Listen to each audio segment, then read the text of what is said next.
त्याच्यातला याद काळ जरी तर संसाराजवळ पडणार म्हणून आई जेवढी श्रेष्ठ आहे तेवढे बाबा पण आयुष्यात श्रेष्ठ आहे दोघांसाठी पण गाणं तुझे भगवंत आहे आदि दर्शन तू घ्यावे जन्म देता आई बाबा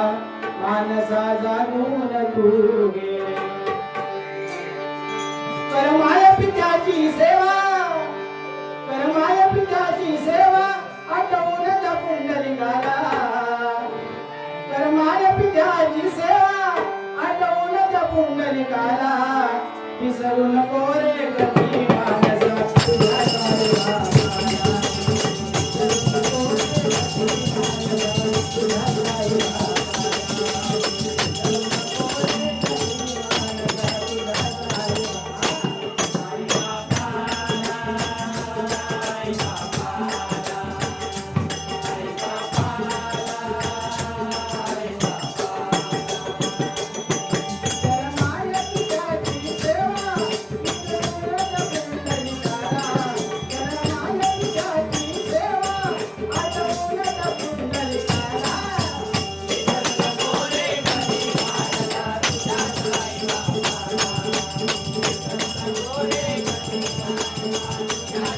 Bye.